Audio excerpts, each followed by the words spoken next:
बिस्मिल्लाहिर्रहमानिर्रहीम। अस्सलाम वालेकुम नाज़रीन, प्रोग्राम मुकाबिल में मेरे और आमिर मतीन साहब की तरफ से तमाम देखने वालों को हम खुशामदीद कहेंगे। नाज़रीन, आज के इस प्रोग्राम में हम ये चाहते थे कि गुफ्तगू ये होनी चाहिए कि 8 फरवरी 2024 का जो इंतखाब हुआ उसके 1 साल मुकम्मल होने के बाद पाकिस्तान के अंदर बड़ी तादाद में सरमायाकार आए हैं जो सरमायाकारी के ख्वाहिशमंद भी हैं। हम ये बात करना चाहते थे कि आम आदमी जिसको रोज़गार की तलाश है उसके लिए बेहतरीन रोज़गार के मौके पैदा कर दिए गए हैं। हम ये भी चाहते थे कि ये बात की जाए कि जो लोग अपने तहफ़्फ़ुज़ के लिए इस मुल्क को गैर कानूनी तौर पर छोड़कर जाने पर मजबूर हैं उनको पाकिस्तान के अंदर तहफ़्फ़ुज़ दिया जाए, रोज़गार फराहम किया जाए, ज़िंदगी के बेहतर मौके मुयस्सर आने चाहिए। लेकिन बदकिस्मती ये है कि हम आज सिर्फ ये बात करने जा रहे हैं कि अपोजिशन सड़कों पर है। जिस पार्लियामेंट की तरफ नजरें थी वहां पर कानून साजियां जरूर हैं मगर उसमें आम आदमी का मुफाद कम। मगर ऐसा लगता है कि हुकूमत अपने तहफ़्फ़ुज़ के लिए कर रही है। जिन इंसाफ के लिए जिन इमारतों की तरफ एक आम आदमी देख रहा था, हमारी बदकिस्मती ये है कि वहां से ऐसी आवाजें हमारे सामने आ रही हैं जिसमें ऐसा लगता है कि आम आदमी के लिए, इंसाफ के लिए कुछ भी मुयस्सर नहीं है। जो होना चाहिए था वो नहीं हुआ। 8 फरवरी 2024 को बड़ी तादाद में अवाम निकली, वोट भी दिया, मगर उस वोट से मुताल्लिक पाकिस्तान तहरीक इंसाफ का ये दावा भी है, उनके पास सबूत भी है कि वो मैंडेट हमारा था जो चोरी हो गया। आज 1 साल गुजरने के बाद मेरे पास कोई भी चीज़ अच्छी ऐसी नहीं है जो मैं आप लोगों के सामने बयान कर सकूँ। इस पूरी सूरत हाल के ऊपर, वकला के ऊपर, पाकिस्तान की अदालतों के ऊपर, पार्लियामेंट और ख़ासतौर पर हमारे सियासतदानों की सियासत के ऊपर बड़ी मुफस्सल हम गुफ्तगू करने जा रहे हैं। आमिर साहब, ये सारी चीज़ें हैं जिनकी कोशिश करेंगे कि आज के इस प्रोग्राम के अंदर हमारा अहाता हो सके। मगर सबसे पहले हमारे लिए जो मुसर्रत की बात है, खुशी की बात है कि आज हमारा 92 न्यूज़ अपनी 10वीं सालगिरह को सेलिब्रेट कर रहा है। माशाल्लाह 1 दिहाई का सफ़र हमने मुकम्मल कर लिया। जी, आप जिक्र कर रही थी कि क्या क्या शहर मुल्क के अंदर बुरा हो रहा है, मगर 6 फरवरी हमारे लिए ये बहुत बड़ी एजाज़ की बात है कि 10 साल 92 न्यूज़ को हो गए हैं और ये 10 साल के अंदर बहुत बड़े बड़े चैलेंजेस थे और हमने हमेशा कोशिश की है कि नाज़रीन को अपनी पूरी जो है सच का जिस तरीके से भी जितने मर्जी मुश्किल हालात हों उसके अंदर बात करने की कोशिश की जाए और अच्छे तरीके से, महज़ब तरीके से बात करने की कोशिश की जाए। और इसमें बिल्कुल ऑफ कोर्स जो है हमारी एडमिनिस्ट्रेशन का, हमारे मालकान का, उनका बहुत कोऑपरेशन लगा कि मुझे और आपको भी, हमने हमेशा ही आपके अपने हाथ में होता है कि आप कितनी इंडिपेंडेंस लेना चाहते हैं, मगर बाकी जगह मुझे 30-35 साल के अंदर, 35-40 साल के अंदर सहाफ़त के मुझे ये लेनी पड़ी, मगर यहाँ पे मुझे मिली, मुझे उसके लिए एफर्ट नहीं करना पड़ा। तो ये एक बड़ी एजाज़ की बात है। तो आज की बाकी स्टोरीज बेताशा हैं, उसके ऊपर तो जाएंगे, मगर मैं एक ज़रा साइड स्टोरी टच कर लूँ। आज जो एक बहुत बड़ा वाक़या हुआ है कि डॉन मीडिया ग्रुप ने एक इंटरनेशनल क्लाइमेट चेंज के ऊपर कॉन्फ्रेंस रही है। पाकिस्तान जो है दुनिया में टॉप मुल्कों में आता है जो जिसके अंदर मौसमियाती तब्दीलियों के सबसे बड़ा विक्टिम मुल्कों में से है और यहाँ हमारा जो है पानी की कमी होती जा रही है, मौसम तब्दील हो रहे हैं। इस साल खुशहाली की वजह से पहले ही गंदम की 50% जो है कह रहे हैं कि फसल शायद कम होगी, कभी बहुत ज़्यादा सैलाब और बारिशें आ जाती हैं और कई दफ़ा बिल्कुल खुशहाली होती है। एक बहुत बड़ी इंटरनेशनल कॉन्फ्रेंस वो ब्रीथ पाकिस्तान करवा रहे थे, उसमें प्राइम मिनिस्टर ने शिरकत करनी थी और पंजाब की चीफ मिनिस्टर मरियम नवाज शरीफ साहबा ने, उन्होंने भी शिरकत करनी थी और आखिरी वक्त में पता चला कि वो नहीं आए, उन्होंने इनकार कर दिया कि जी वो नहीं आ रहे।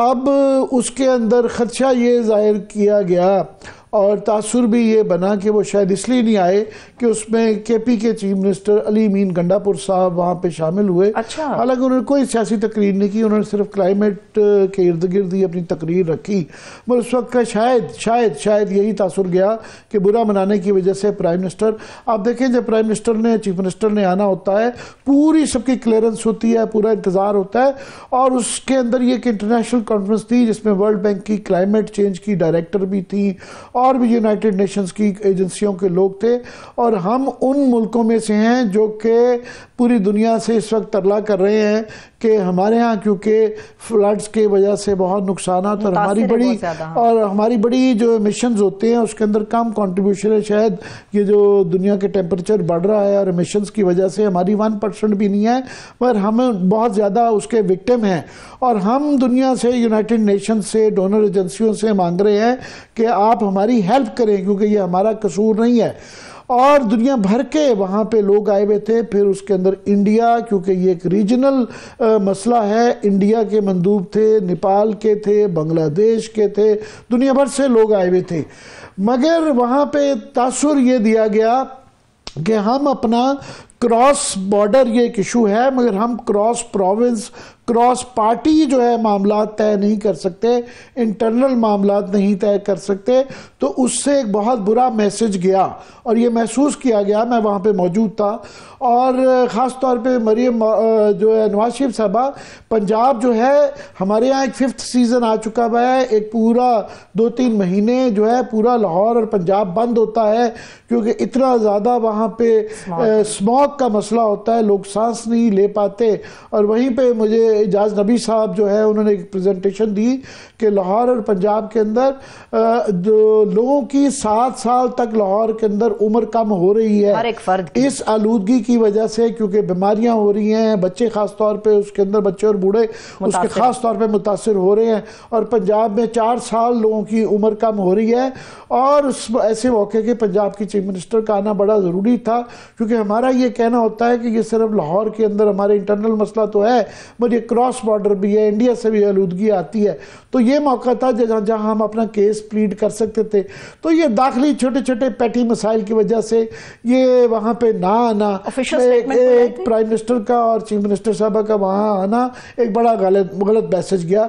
तो मेरी सिर्फ उम्मीद ये है कि कल भी अभी वो कॉन्फ्रेंस जारी है, तो ये इस असर को ज़ाहिल कर देना चाहिए और उनको अपनी प्रेजेंस वहाँ पे शो करनी चाहिए। अगर कोई और नहीं है तो ऑनलाइन आके प्राइम मिनिस्टर या चीफ मिनिस्टर साहबा अपना मैसेज वहाँ पे रिकॉर्ड करवा दें। ये तो आप एक साइडलाइन इशू की बात कर रहे हैं आमिर साहब, जो मैंने बेशबहा आपके सामने इश्यूज रखे हैं वो सारे के सारे बुनियादी हैं और उन्हीं की खराबी है जो इस वक्त हम ये बैठे हुए और यहाँ पर बात कर रहे हैं, ये उसी की खराबी है।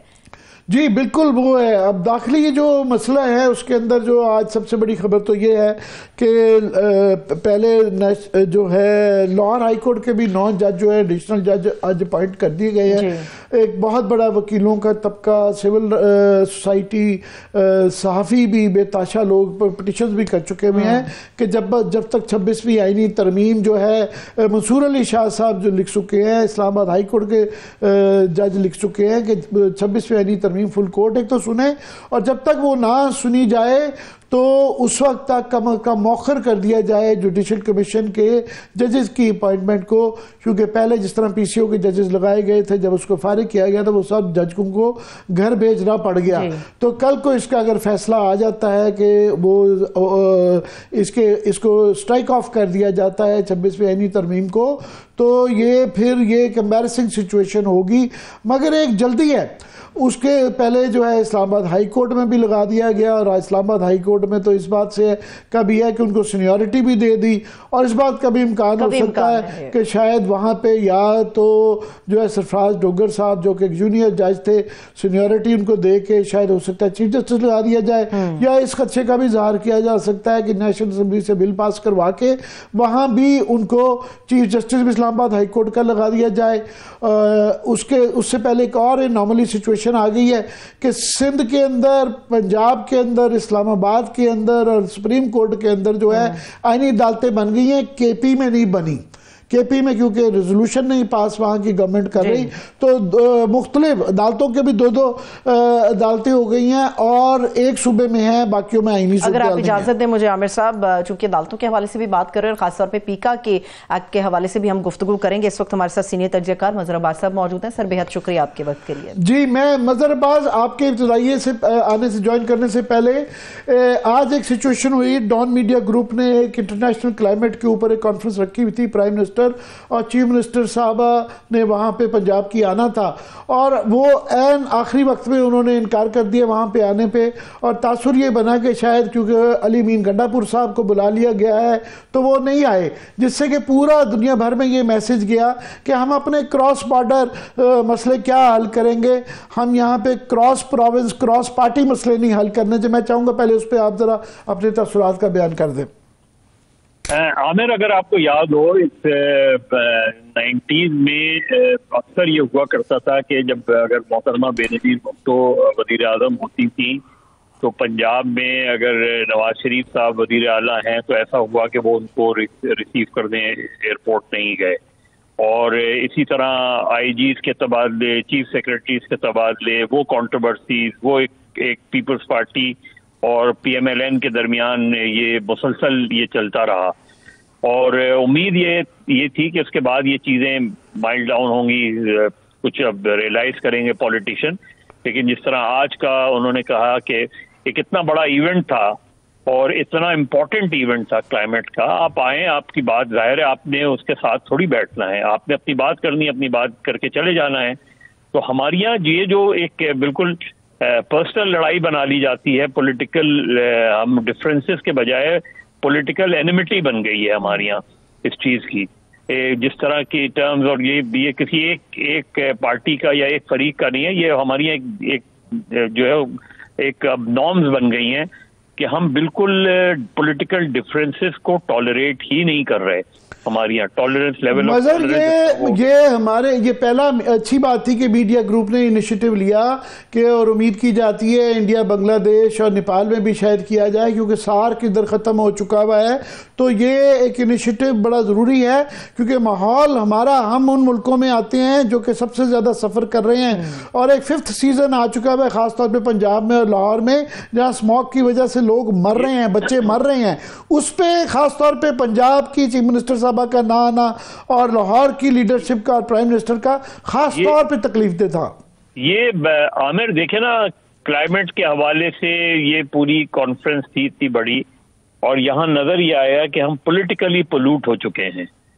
पॉलिटिकल पोल्यूशन से ही हम बाहर नहीं निकल रहे, हम एनवायरनमेंट को क्या बेहतर करेंगे।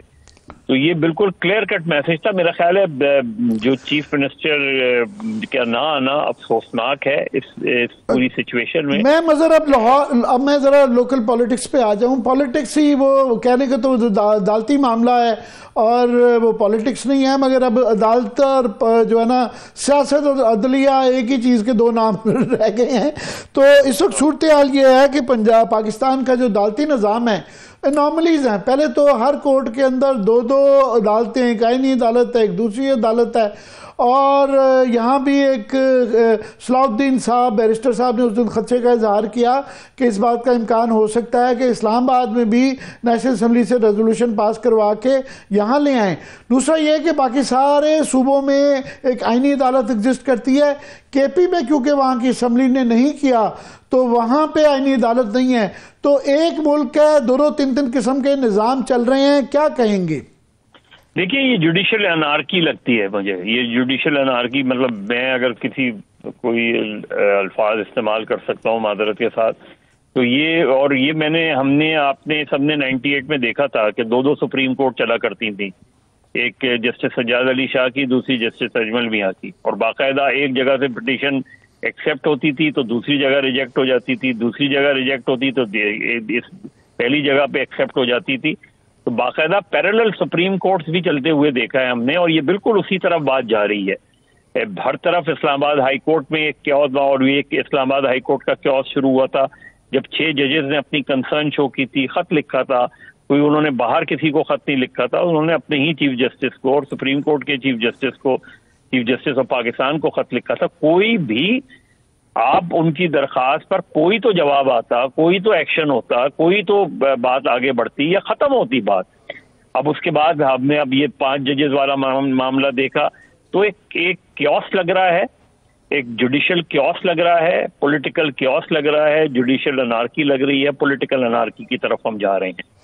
जी, एक अब और जो लेटेस्ट मामला ये है कि 8 फरवरी को पीटीआई ने अपना एहतजाज अनाउंस किया हुआ है, और इस वक्त अदालतों से ये अभी तक फैसला नहीं हो पा रहा कि लाहौर में उनको मीनार पाकिस्तान पे जलसा देना है, बाकी यहाँ इस्लामाबाद में और बाकी शहरों में इजाज़त मिलती है, नहीं मिलती।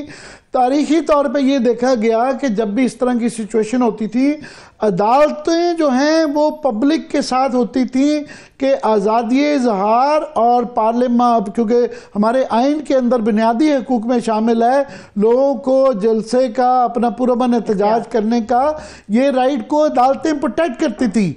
मगर ये कुछ सालों से एक तरीका आ गया कि अदालतें इंतज़ामिया के साथ शामिल होती हैं कि वो इस चीज़ में होती हैं, जलसा जुलूस या लोगों के बुनियादी हकूक पुरअमन एहतजाज को रोकने में शामिल होती हैं, जिससे जिस तरह आप केओस और अनार्की की बातें कर रहे हैं उससे एक ये मज़ीद तक़वियत इस तासुर को मिलती है।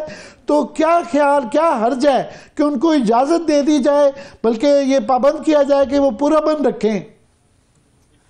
देखिए, हमारे यहाँ बेसिकली एक कंट्रोल सिस्टम चल रहा है ना, और कंट्रोल सिस्टम में फिर ये होता है मीडिया भी कंट्रोल नजर आता है, आप डायरेक्टली या इनडायरेक्टली जुडिशरी भी कंट्रोल नजर आ रही है, आपकी पार्लियामेंट भी कंट्रोल नजर आ रही है। तो आप एक कंट्रोल सिस्टम में इस वक्त जी रहे हैं, और जाहिर है जलसा करना एक नॉर्मल सी चीज होती है, और अच्छा उसमें आसानी होती है कि अगर आप जलसे की इजाजत, जो हमारे यहाँ नहीं रियलाइजेशन होती, कोई भी गवर्नमेंट नहीं रियलाइज करती, कि आपको अपना पॉलिटिकल असेसमेंट करने में आपको आसानी होती है। अगर आप किसी को फ्री हैंड दें कि भाई आए आप जलसा करें, बड़ा जलसा होगा ना, जाहिर एक बड़ी जमात है, बड़ा जलसा करेगी तो क्या होगा, कोई क़यामत थोड़ी आ जाएगी, उसने कोई इमारतें थोड़ी जला देनी है, उसने कोई मार्केट को आग थोड़ी लगा देनी है।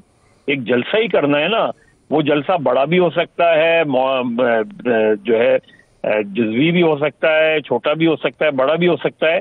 तो जो रूलिंग पार्टी है उसको इससे फायदा ये होता है कि उसको असेस करने में आसानी होती है। इंटेलिजेंस रिपोर्ट जाती हैं कि भाई इतने हजार लोग थे इस जलसे में, या 50,000 थे या 25,000 थे। उसका नुकसान नहीं बल्कि फायदा होता है रूलिंग एलीट को। हमारे यहाँ मसला ये है कि हम ये सोचते ही नहीं, क्योंकि पॉलिटिकल जहन नहीं है, तो हम ये सोचते ही नहीं कि भाई आप जैसे लोकल बॉडीज इलेक्शन होता है, लोकल बॉडीज इलेक्शन एक नर्सरी इसीलिए कहा जाता है कि लोकल बॉडीज इलेक्शन में एक पार्टी को अंदाजा होता है कि यार कॉन्स्टिट्यूंसीज में आप कितने कमजोर हैं। तो आप असेस करते हैं कि प्रोविंशियल असेंबली के जब इलेक्शन हो और कौमी असेंबली के इलेक्शन हो तो आप उसके लिए तैयार हो। अब अक्टूबर में पंजाब में लोकल बॉडीज इलेक्शन होने थे जो अब तक नहीं हुए। इसी तरह इमरान खान की गवर्नमेंट ने, उन्होंने अपने पूरे टेन्योर में जो है न सिर्फ लोकल बॉडीज इलेक्शन नहीं कराए बल्कि जो इलेक्टेड बॉडीज थी उन्हें भी खत्म कर दिया था उन्होंने। तो ये जो हमारे यहाँ माइंडसेट है, ये माइंडसेट तब्दील नहीं हो रहा। ये मैं ख्वाजा आसिफ साहब का बयान मेरे सामने पड़ा हुआ है, वो कह रहे हैं ये मुल्क दुश्मनी है। 8 फरवरी को इन्होंने जो है क्रिकेट का पहला मैच लाहौर के अंदर हो रहा है और इन्होंने अपना एहतजाज रख लिया है। तो इनको नहीं पता था कि 8 फरवरी को क्या वाक़या हुआ है और ये एहतजाज होना ही होना है। तो और अब लाहौर में मीनार पाकिस्तान पे उनको अभी तक जलसे की इजाज़त भी नहीं मिली है। तो सारी जिम्मेदारी क्या पीटीआई की है? आमिर, उसके लिए अगर ये पॉलिटिकल लोग होते, या मैंने यही कहा ना कि हर का मसला है जो भी हुकूमत में होता है, आप उनसे बैठ के बात करते, यही पंजाब की गवर्नमेंट या पंजाब में मुस्लिम लीग के लोग या पीपल्स पार्टी के लोग मिलकर जाके उनसे बात करते कि यार लाहौर में मैच हो रहा है, ऐसा करें कि आप फैसलाबाद में कर लें या किसी और शहर में कर लें, हम आपको फैसिलिटेट करेंगे पूरा। आप बात तो करें ना, बात तो इनिशिएट करें ना। ठीक है, अगर लाहौर में 8 फरवरी को मैच हो रहा है तो आप उनसे जाके बात कर सकते हैं कि यार इंटरनेशनल वो है, टूर्नामेंट है, तो ऐसा करें आप किसी और शहर में जलसा कर लें, और उनको पूरी एश्योरेंस देते आप कि हर तरह की आपको फैसिलिटी दी जाएगी। तो मेरा नहीं ख्याल कि आइडली तो आप यही सही कह रहे हैं कि ये इस तरह की बातचीत कुछ उनको वो कर दी जाए जो है, मगर वहाँ पे लाहौर की सूरत हाल ये है कि मीनार पाकिस्तान जो है कज़ाफी स्टेडियम से बहुत दूसरे शहर के कोने में है। तो वहाँ अगर हो जाए, अगर नहीं होगा तो होता यह है कि पीटीआई वाले अक्सर लिबर्टी मार्केट में एहतजाज करते हैं, और वो जो बिल्कुल कज़ाफी स्टेडियम के साथ मुल्का है, तो फिर वहां पे ज्यादा श्रीलंका वाला भी वाकया हुआ है। इसलिए उसमें आमिर, उसमें वो ये होता है, देखिए ये बात अगर आप रियलिस्टिकली देखें तो भले मीनार पाकिस्तान दूर हो कद्दाफी स्टेडियम से, लेकिन बाहर रैलीज आती है ना, तो जब रैलीज आती हैं तो वो शहर के मुख्तलिफ इलाकों से आती हैं, तो उसमें और ज़ाहिर सिक्योरिटी का भी मामला है, सारी ज़्यादातर सिक्योरिटी आपकी उधर होती है, मैच की तरफ होती है, बात ठीक है उसलिए। लेकिन आप उनसे बात करके उनको कोई ऑल्टरनेट तो देते ना, आप गुफ्तगू तो करते, आप उनसे रिक्वेस्ट तो करते कि जी इस वजह से, और आई एम श्योर कि वो इस चीज को वो करते। आप किसी और शहर में कर लें, या 9 तारीख को कर लें, चले 9 तारीख को आप जलसा कर लें। तो असल चीज ये है कि आप इंगेज करते हैं। यहाँ प्रॉब्लम ये है कि यहाँ दुश्मनी बना ली गई। अब ये ख्वाजा आसिफ साहब मुसलसल अपनी वजारत, तो खैर वैसे ही भी उनके पास वजारत में उनके पास क्या है, लेकिन वो इसके अलावा अपनी वजारत के अलावा बाकी सारी चीजें कर रहे हैं। सही है। तो चीज ये है कि इंगेज नहीं कर रहे, आप इंगेज ना करने की वजह से चीजें खराब हो रही हैं। सर ये जो सारी हम गुफ्तगू कर रहे हैं बेसिकली उसकी वजह तो वही एक इंतखाब है, और उस इंतखाब से मुतालिक जो पतन है उनकी तरफ से एक रिपोर्ट भी आज जो है उसको जारी किया गया। बड़ी खतरनाक इंकशाफात से भरपूर वो रिपोर्ट है। इस वक्त पतन के सरबराह सरवर बारी साहब ने भी हमें ज्वाइन किया है। सर बेहद शुक्रिया आपके वक्त के लिए। आमिर साहब, पतन से रिलेटेड रवा जी। सरवर बारी साहब, ये मैं देख रहा था पतन की रिपोर्ट 8 फरवरी आ रही है, ये उसकी 1 साल होने पे आप खुद ही इसके जरा मंदरजात बता दें कि आपकी क्या फाइंडिंग्स हैं। बेसिकली अगर हम देखें कि 8 फरवरी तक जो कुछ पाकिस्तान में हुआ वो सबके सामने है, पूरी दुनिया को मालूम है कि पीटीआई से बल्ले का निशान ले लिया गया, यानी कि लोगों को महरूम कर दिया गया कि अपने पसंद की पार्टी को वोट न डाल सकें। उसके अलावा खान साहब को डिस्क्वालीफाई किया गया। तो बहुत सारी ऐसी चीज़ें हैं जो हमें नज़र आती हैं। फिर जो वोटर रजिस्ट्रेशन का मामला था, डीलिमिटेशन का मामला था, हर कदम के ऊपर जैरी वेंडरिंग नज़र आती है, मैनिपुलेशन नज़र आती है, कोर्जन नज़र आती है। सुप्रीम कोर्ट और इलेक्शन कमीशन एक पार्टी नज़र आता है जो कि आइन और कानून की, आइन का आर्टिकल 218 की खुल्लम खुल्ला खिलाफ वर्जी थी। तो और 9 तारीख के बाद, 9 फरवरी के बाद वाज़े तौर पर हमें नजर आता है कि जो मैंडेट मेरे सामने आपकी रिपोर्ट पड़ी हुई है, उसमें आपने कहा नताइज के तहत खासतौर पर लाहौर में बाज़ हल्कों में वोटर टर्नआउट 100% से भी ज़्यादा रहा।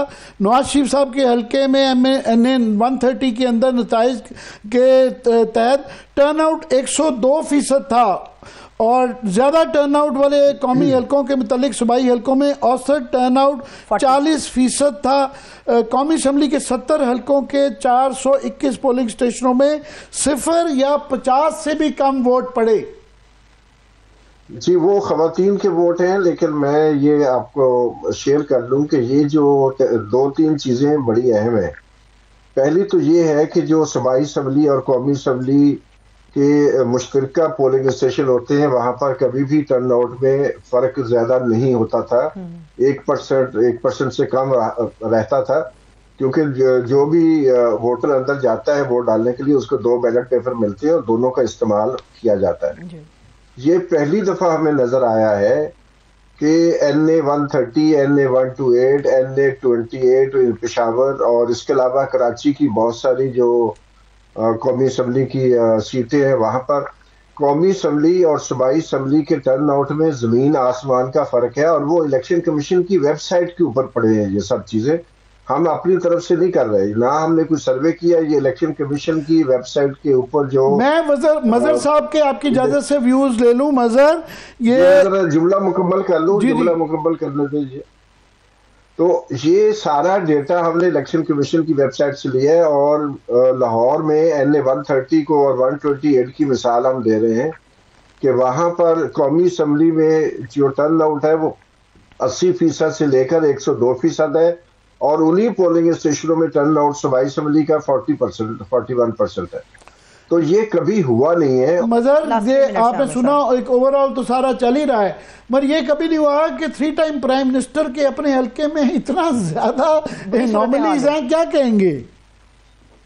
देखिए, मेरे सामने रिपोर्ट तो नहीं है, लेकिन मैं एक बहुत सिंपल सी बात है कि 1 साल हो गया है। 1 साल में इलेक्शन ट्राइब्यूनल जिसने 4 महीने में फैसले देने होते हैं under the election commission rule, उसके कितनी पिटीशंस फाइल हुई हैं और कितने फैसले आए हैं, और अगर नहीं आए हैं तो कौन जिम्मेदार है, कौन इसको अकाउंटेबल करेगा। लाहौर के डॉक्टर यास्मीन राशिद के हल्का ले लें, या और दूसरे लाहौर के हल्के या दूसरे हल्के देख लें कि पिटीशंस का आउटकम क्या रहा, और अगर नहीं रहा है पिटीशन का तो इलेक्शन ट्राइब्यूनल को कौन अकाउंटेबल करार देगा। मतलब एक आदमी को, एक अदालत को या ट्राइब्यूनल को मैंडेटरी है कि उसने 4 महीने में फैसला देना है। तो अगर नहीं दे रहा वो 4 महीने में, तो मेरा ख्याल है कि they should be all the election tribunal should be held responsible. मगर जो इलेक्शन ट्राइब्यूनल के जो आधे से ज्यादा जज हैं, और खास तौर पे शरीफ खानदान के जिनके पास केसेस गए हुए हैं, वो रिटायर्ड जज हैं और वो मर्जी से लगाए गए हैं, उनसे क्या उम्मीद करनी? बहुत जी लास्ट उम्मीद नहीं करनी, लेकिन आप उनको अकाउंटेबल तो करार देना। मुझे नहीं पता बारी साहब की रिपोर्ट में इलेक्शन ट्राइब्यूनल्स का जिक्र है या नहीं है, कि उसमें 1 साल में क्या हुआ है। जी मुझे पूरा जिक्र है, एक पूरा सेक्शन है जी। मैंने देखी नहीं, इसीलिए मैंने कहा कि मुझे पता नहीं। जी पूरा सेक्शन है, और उसमें पंजाब में तो अभी तक जो 90% से ज्यादा केसेस हैं, जो पिटीशन है, उनके ऊपर हियरिंग शुरू ही नहीं हुई। ये देखें आप अंदाजा लगा सकते हैं। आप लोगों को सहमत देंगे, मुझे ब्रेक की तरफ जाना है। हल्कों की पिटीशंस वहां पड़ी हैं, यहाँ पहले थी। ठीक है सर, मुझे ब्रेक की तरफ जाना है। इंशाल्लाह दोबारा जरूर आपको सहमत देंगे। सरवर भाई साहब आपका भी शुक्रिया, मजहर साहब आपका भी शुक्रिया। अभी एक छोटा सा ब्रेक लेते हैं, जब ब्रेक से वापस आएंगे गुफ्तगू का सिलसिला यहीं से आगे बढ़ेगा, और खास तौर पे उस स्ट्रेटेजी की बात करेंगे जो कि पाकिस्तान तहरीक इंसाफ अपनाने के बारे में सोच रही है। Stay with us.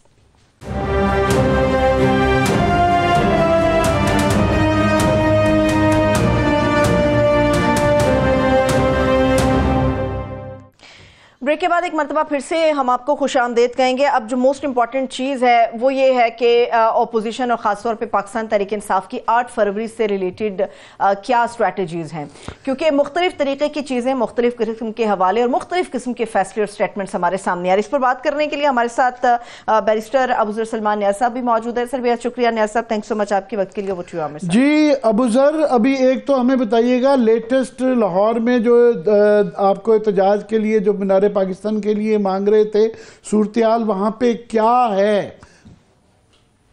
देखिए आमिर साहब, हमने जो आइन और कानून के मुताबिक रास्ता था, हमने डीसी साहब को दरख्वास्त दी थी 29 तारीख को।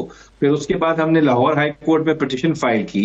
आज लाहौर हाई कोर्ट के जस्टिस फारूक हैदर साहब ने डायरेक्शन दी थी डीसी साहब को कि आज आप 4 बजे तक इस पे फैसला कर दें इनकी दरख्वास्त पे। लेकिन अभी तक हमारे वकला जो है वो बैठे रहे 9 साढ़े 9 बजे तक उनकी ऑफिस के बाहर। आलिया हमजा भी इनफैक्ट गई वहां पे, लेकिन वहां से कोई जवाब मौसूल नहीं हुआ। तो अब तो ये हालात ऐसे आ गए हैं 26वीं आईनी तरमीम के बाद कि पहले भी थोड़ा बहुत तो इनको डर होता था आला अदलिया के जजेस के कंटेम्प्ट से या कोई ऑर्डर से, लेकिन अब तो मेरे ख्याल से जो अफसरशाही है वो पीडीएम रजीम की जो उनकी पैटर्नाइज हुई है उसके साथ, अब तो उनको फिक्र भी नहीं है कि अदालतें जो मर्जी ऑर्डर पास करें, उन्होंने उसकी परवाह नहीं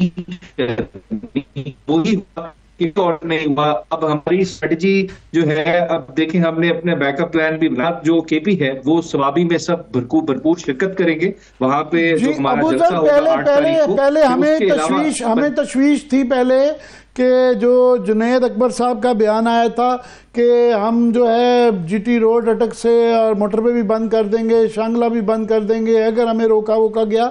अभी तो ऐसी जरूरत ही नहीं है, क्योंकि सवाबी के अंदर जलसा है। फिर आप लोग जो है एक मुस्बत बात आई है कि अपने अपने शहरों में एहतजाज करें, तो लिहाजा कोई तशवीशनाक सूरत हाल तो नहीं है। देखिए अभी जो फॉर इंस्टेंस सवाबी में और नॉर्थ पंजाब जो है और जो केपी है वो तो सारा सवाबी में करेगा, वहां पे इंशाल्लाह आपको एक बड़ा पावर शो नजर आएगा।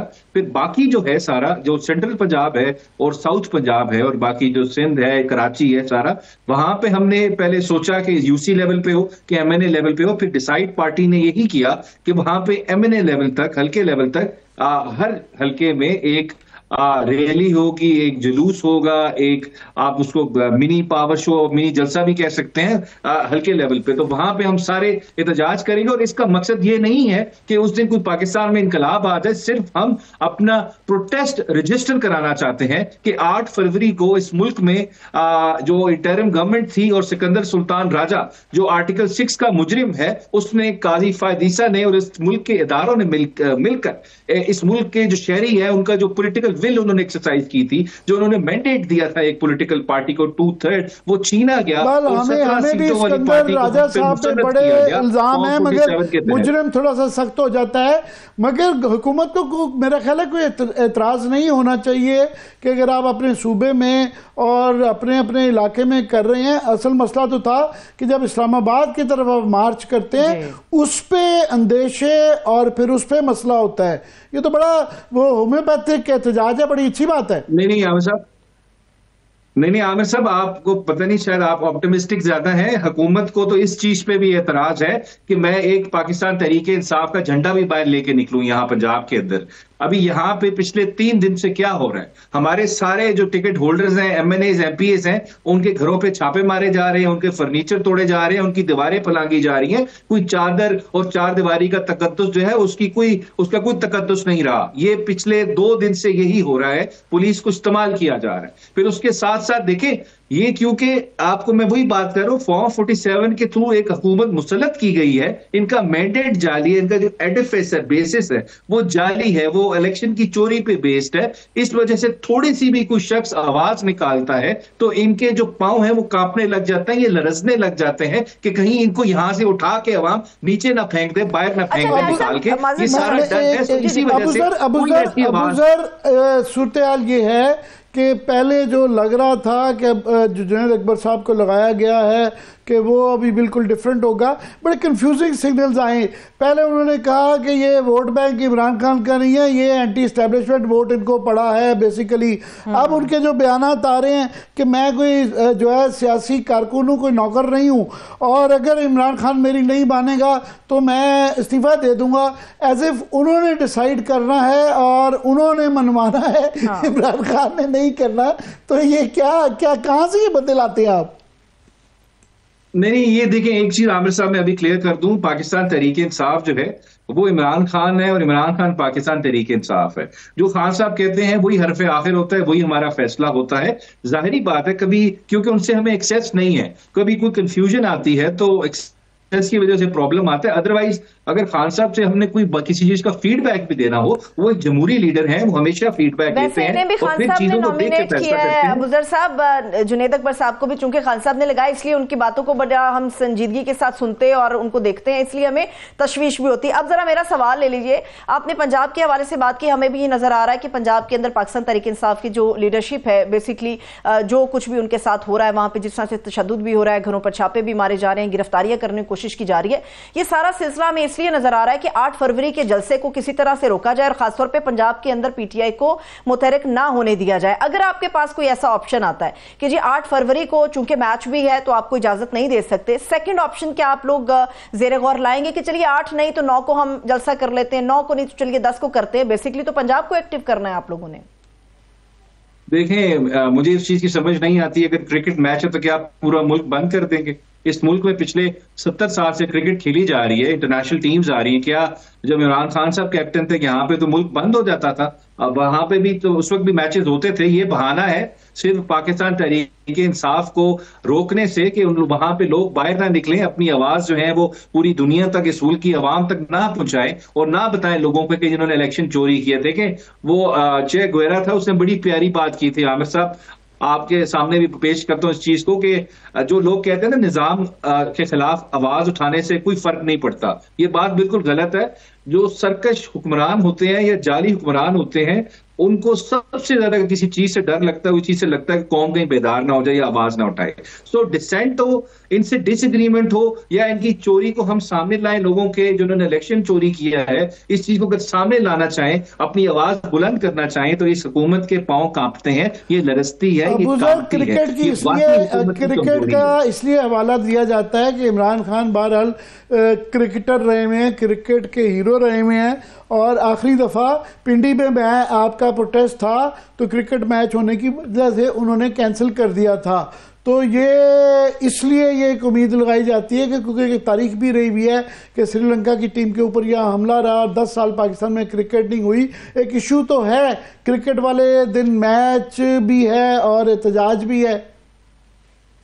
देखिए आमिर साहब, अगर आपकी हुकूमत की ये सकत है कि उसने अगर एक क्रिकेट मैच करने के लिए पूरे शहर को बंद कर देना है, तो इसमें मेरे ख्याल से लॉ एंड ऑर्डर का मसला नहीं है, ये हुकूमत की अपनी नालायकी है, इनकॉम्पिटेंसी है कि वो इस चीज को काबू नहीं कर सकते कि वो क्रिकेट टीम को सिक्योरिटी दे सके या मैच का फ्री फ्लो इंश्योर करा ले। ये हुकूमत की कोताही है, कमी है, नालायकी है। जहां तक हमारा देखें 8 फरवरी की बात है, आप अगर क्रिकेट मैच हो तो क्या बुनियादी हुकूक सस्पेंड कर देंगे? आर्टिकल 16, आर्टिकल 15, आर्टिकल 17, आर्टिकल 19 आइन का मुझे इजाजत देता है, मैं बोलूं, मैं अपना एहतजाज रिकॉर्ड करूं, मैं असेंबली करूं, मैं प्रोटेस्ट करूं, मैं जो मर्जी करूं। आप इस तरह बुनियादी हुकूक को सस्पेंड नहीं कर सकते। या तो इमरजेंसी इंपोज कर दें जी, मुल्क में मैच हो रहा है क्रिकेट का, हम इमरजेंसी इंपोज करते हैं, बुनियादी हुकूक खत्म कर रहे हैं हम एक दिन के लिए। ऐसे नहीं होता कि आप क्रिकेट मैच के लिए पूरे मुल्क को जो है वो एक डेडलॉक की शेप में आप बंद कर दें कि जी हम कुछ और नहीं करने देंगे। ये सिर्फ इनकी नीयत खराब है। हमें एक ग्राउंड दे देते, वहां पे हम अपना कर लेते एहतजाज जो था मीनारे पाकिस्तान पर अभी ओपन क्वेश्चन है, उम्मीद की जाती है कि उम्मीद की जाती है, देखते हैं कि मीनारे पाकिस्तान आपको अलाउ करते हैं या नहीं करते हैं। मैं जरा एक और टॉपिक पे भी आपके व्यूज चाह रहा हूं कि आज जो है लाहौर हाई कोर्ट के भी 9 जजेस एडिशनल जजेस लगा दिए गए हैं, और ये भी हमारे प्रोग्राम में बैरिस्टर सलाहुद्दीन ने ये खदशे का इजहार किया कि इस बात पे भी गौर हो रहा है कि नेशनल असेंबली से भी रेजोल्यूशन पास करवा के इस्लामाबाद हाई कोर्ट में भी जो है आईनी अदालत बना दी जाए। जी बिल्कुल। देखें आमिर साहब, जो इस मुल्क में ये सारी डेवलपमेंट्स हुई हैं, खासकर जुडिशियल साइड पे, ये जब इस्लामाबाद हाई कोर्ट के जजेस का लेटर आया, जब उन्होंने बताया कि किस तरह मुदाखलत हो रही है, उनकी फैमिलीज को प्रेशराइज किया जा रहा है, टॉर्चर किया जा रहा है, उसके बाद एक पूरा डिजाइन बना। मैं तो उसको एक इवल डिजाइन कहूंगा कि हमने जुडिशरी को किस तरह काबू करना है, और काबू क्यों करना है? इंश्योर करना है कि इमरान खान जेल में रहे या पाकिस्तान तहरीक इंसाफ डिसमेंटल हो, इनको इंसाफ ना मिले। टारगेट ये था। अब वहां तरीकाकार क्या था? आइन में तरमीम करके जजेस जो काबू नहीं आ रहे, जो इंडिपेंडेंट जजेस हैं, उनको साइडलाइन कर लिया जाए या उनको हटा दिया जाए, या नए जजेस भर्ती करके अपने मर्जी के फैसले लिए जाएं। फिर तरमीम ही ऐसे की गई, ढांचा ऐसा बनाया गया, अब जज वही अपॉइंट होंगे, या तो वो की गुड बुक्स में हो, या पाकिस्तान मुस्लिम लीग नवाज के बहुत करीबी हो, या पीपल्स पार्टी के बहुत करीबी हो, उसके अलावा कोई क्वालिफिकेशन नहीं। ये कह देना बुजुर्ग के जो है वो सारे जज मुस्लिम लीग के ही होंगे, उनमें से कई जज हैं जो कि इंडिपेंडेंट भी हो सकते हैं। और ये मैं नहीं, मेरा हाल सलमान अकरम राजा साहब ने भी आज फरमाया है कि उनमें से कई जज देखिए आमिर साहब, मैं आपको बात करता हूँ, मेरी बात सुने, मेरी बात सुन ले। देखिए मैं ये नहीं कह रहा उनको अपॉइंट जो किया, देखिए मुझे तरीकाकार से इख्तलाफ है, उसमें बड़े काबिल एहतराम लोग हैं, लेकिन तरीकाकार क्या है? मेरी जब अपॉइंटमेंट मरहून मिन्नत होगी हुकूमत वक्त की, उनके वोट पे डिपेंडेंट करेगी, तो फिर जाहिरी बात है मुझे वो तरीकाकार सस्पिशियस लगेगा, डूबियस लगेगा। अब उस शख्स को कंफर्मेशन के लिए भी हुकूमत के वोट चाहिए, अपॉइंटमेंट के लिए भी वोट चाहिए उस जज को, तो इस तरीकाकार से मुझे इख्तलाफ है, मैं उससे एग्री नहीं करता। अभी आप जजेस के नाम, मैं बारी बारी सबके नाम नहीं ले सकता, आप सारे 9 जजेस देखें, उस पर थोड़ी इन्वेस्टिगेशन करें, आप देखें उनको किसने प्रपोज किया, वो किसके करीबी समझे जाते थे, सारी चीजें आपके सामने अया होके आ जाएंगी कि अपॉइंटमेंट्स कैसी हुई हैं। और अगर लिस्ट देखें आप, उसके अंदर बड़े टॉप के प्रोफेशनल वकील थे जिनको मंसूर अली शाह साहब ने नॉमिनेट किया था, मैं उनसे सीखा हूं, ऐसे वकील है उसके अंदर, उनको इग्नोर करके सियासी वकीलों को वोट करके आपने जज बना दिया। So there is a problem with the process, जो प्रॉब्लमेटिक है। फिर कल को ये जज जब बनेंगे, कंफर्म होंगे, तो उनसे मैं क्या उम्मीद करूंगा इंसाफ की, जिनके अपॉइंटमेंट प्रोसेस पे ही सवाल उठते हैं। ये इस्लामाबाद का ये जो मैंने कहा खदशे का इजहार किया जा रहा है कि यहाँ भी एक आईनी अदालत बना के, क्योंकि सरफराज डोगर साहब अगर नहीं चीफ जस्टिस बनते तो फिर सारी एक्सरसाइज का सियासी मंतक नहीं समझ आती कि उनको वहाँ से पंजाब से बुला के कंट्रोवर्सी भी क्रिएट की गई, सीनियरिटी भी दी गई, और चीफ मिनिस्टर नहीं बनाना था, तो फिर ये करने की क्या ज़रूरत है? देखें अब ये इस्लामाबाद में जिस तरह लाया गया, ये आर्टिकल 200 क्लियरली कहता है कि चीफ जस्टिस की कंसल्टेशन से बनेगा, मतलब कि मीनिंगफुल कंसल्टेशन। अब चीफ जस्टिस ने चले कंसल्टेशन की है, वो याया साहब इसको डिफेंड भी कर रहे हैं, लेकिन वो कंसल्टेशन क्या थी? क्या उसके अंदर कोई रीजनिंग थी? कि आपने क्यों सरफराज डोगर साहब को चूज करके यहां लेके आए या बाकी 2 हाई कोर्ट जजेस को। मैं उन पे कोई बात नहीं कर रहा है, काबिल एहतराम है, लेकिन क्या रीजन था कि बाकी 14 को इग्नोर करके आप एक जज को पॉइंट आउट करके ले आए। दैट मींस आपका जो प्रोसेस है वो आर्बिट्री है, ये ऑब्जेक्टिव क्राइटेरिया फॉलो नहीं किया, किसी डिस्क्रेशन को आपने स्ट्रक्चर तरीके से एक्सरसाइज नहीं किया, इसमें प्रॉब्लम्स हैं। फिर अगर आप आईनी बेंच बनाएंगे, इसमें जस्टिस मियांगुल औरंगजेब, इसमें जस्टिस कियानी हो गए, बाकी सारे जजेस वो जो पिछले दिनों आपकी गले की हड्डी बन गए हैं क्योंकि आपकी बात नहीं मान रहे, प्रेशर को रजिस्ट कर रहे हैं, उनको आपने साइडलाइन करके नए जजेस को ऊपर लेके आना है, उनको कॉन्स्टिट्यूशनल बेंच में डाल देना है ताकि आपका काम हो जाए। क्योंकि कल को खान साहब के सारे केसेस की अपीलें इधर ही आनी है, रिट पिटीशन यही फाइल होनी है, अगर कोई एग्जीक्यूटिव से इशू है, सारा कुछ है। जाहिर बात है पूरा इंतजाम किया गया है, पहले तरमीम की गई। जस्टिस याहिया अफरीदी का कहना है कि ये बहुत खुश आइन है और इससे वफाक बहुत ज्यादा मजबूत होता है। और ये भी मैं सुन रहा था कि जो आपके सुप्रीम कोर्ट बार के प्रेसिडेंट हैं रऊफ साहब, वो कह रहे थे कि बड़ी अच्छी बात है, मजीद तकवीत वफाक को देने के लिए जो इस्लामाबाद के जो जजेस हैं उनको दूसरे सूबों में, बलूचिस्तान या बाकी पंजाब में भी भेजना जरूरी है, इससे वफाक और मजबूत होगा। अच्छा, ये देखिए वफाक पहले से मजबूत था क्योंकि उस इस्लामाबाद हाई कोर्ट में अभी भी जजेस बलूचिस्तान के हैं, केपी के हैं, सिंध के हैं, मैं नाम ले सकता हूं। लेकिन जहां तक बात है, अगर इनको इतना शौक है, जरा 1 महीने के लिए जस्टिस बाबर सतार और जस्टिस कियानी को बलूचिस्तान हाई कोर्ट भेजें, फिर मैं देखता हूं ये वहां से वापस उनको खुद भेजेंगे अगर उन्होंने वहां पे मिसिंग पर्सन के केसेस सुनना शुरू कर दिए। तो इस वजह से सोच के बोलें कि क्या वो बात कर रहे हैं। मेरी नजर में ये सारी जो बात है, ये जो ट्रांसफर की गई है, ये सारा प्रोसेस जो है क्वेश्चनेबल है। I don't agree with it. इस तरह जजेस को नहीं लाना चाहिए था। बिल्कुल इंप्रेशन ये जा रहा है कि इस्लामाबाद हाई कोर्ट की जो इंडिपेंडेंस है उसको डायलूट करने की अटेम्प्ट है, और ये इसको हम रजिस्ट करेंगे, इसको हम नहीं मानते। जिस फोरम पे हम जब बैठेंगे हम इसको क्रिटिसाइज भी करेंगे और इसके खिलाफ प्रोटेस्ट भी करेंगे। ये बाबर, अगर आप कह रहे हैं, जो एक हाइपोथेटिकल आपने एक सिनारियो पेश किया है कि उनको बलूचिस्तान में भेजे तो वो मिसिंग पर्सन सुनेंगे, वहाँ पे ये जो बेंच फॉर्मेशन जो है वो बड़ी कंट्रोल्ड है हर जगह पे। तो ये सो मोटो तो बाबर सतार साहब या जस्टिस जहांगीरी नहीं केसेस दे सकते कि ये हमने करना है। ये इस तरह के, ये सुप्रीम कोर्ट से लेके हाई कोर्टों तक ये बड़ा आला किस्म का उसके अंदर एक सिस्टम मौजूद है। क्यों भूल जाते हैं आप? बिल्कुल सही कह रहे हैं। देखिए पहले ऐसे नहीं था आमिर साहब। ये जो 26वीं आईनी तरमीम के बाद और कादी फायद ईसा साहब ने जो रोल प्ले किया और फिर याहिया अफरीदी साहब ने इसको रोका नहीं, उसके बाद से मुझे लगता है कि अब जुडिशरी पे कब्जा हो चुका है और इस कब्जे को छुड़ाने के लिए बहुत बड़ी लंबी जंग लड़नी पड़ेगी, बड़ी जंग लड़नी पड़ेगी। और अगर हमने ये मान लिया तो ये पाकिस्तान का मेरे ख्याल से आखिरी दिन होगा जमहूरियत का पाकिस्तान में, क्योंकि जमहूरियत 2 चीजों से बची रहती है, एक मीडिया से और एक इंडिपेंडेंट जुडिशरी से। अगर ये दोनों चीजों पे एग्जीक्यूटिव काबू कर ले तो बादशाहत में और जमहूरियत में फर्क जो होती है, जो लाइन होती है, वो खत्म हो जाती है। तो हम तो मीडिया के अंदर आज बाय द वे हमारी यूनियन ने उसको जो है चैलेंज भी कर दिया है और हम ये बिल्कुल अपनी लड़ाई लड़ेंगे। मगर माफ़ कीजिएगा, आपकी वकला की सफ़ों में जो है ना तकसीम नज़र आती है। ये मैं जिस तरह रऊफ साहब को, बहरहाल आपका जनरल सेक्रेटरी ज़रूर आ गया होगा, मगर सुप्रीम कोर्ट के बाहर के एसोसिएशन के ना सिर्फ वो प्रेसिडेंट आए हैं, मैं उनके बयान भी आपको सुनवा रहा हूँ। वो कहने को तो आसमा जहांगीर का ग्रुप है, मगर वो 26वीं आईनी तरमीम को इस तरह डिफेंड कर रहे हैं कि वो पाकिस्तान के लिए एक नेमत है। देखिए आमिर साहब, ये जो लोग डिफेंड कर रहे हैं और जो ग्रुप इस वक्त सुप्रीम कोर्ट बार में सदारत पे बैठा है, ये सब मॉडर्न दौर के शरीफुद्दीन पीरजादा हैं।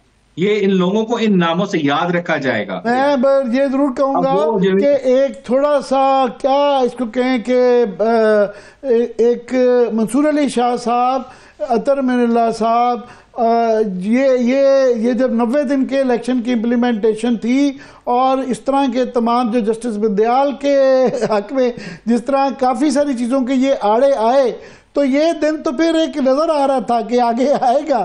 तो लोग कहते हैं कि टोटली आप बिल्कुल ठीक कह रहे हैं। वो अगर ना होता तो शायद ये भी ना होता। उस वक्त तहरीक इंसाफ के साथ जो ज्यादती की गई और उसमें जाहिरी बात है जो मंसूर अली शाह साहब ने, जस्टिस अत्तर मिनल्ला ने वो बंदियाल साहब के फैसले को डायलूट किया, वो 4-3 वाली तफरीक डाल के, उससे बहुत नुकसान हुआ जमहूरियत को और जुडिशरी के इंडिपेंडेंस को। आई टोटली एग्री, वो नहीं होना चाहिए था। ठीक है, बिल्कुल, आई टोटली एग्री। वक्त खत्म हो गया, बहुत शुक्रिया। अबू ज़र सलमान नियाज़ साहब हमारे साथ मौजूद थे। आमिर साहब आपका भी बेहद शुक्रिया। इजाजत दीजिए, अपना बहुत सा ख्याल रखिए, खुदा हाफिज।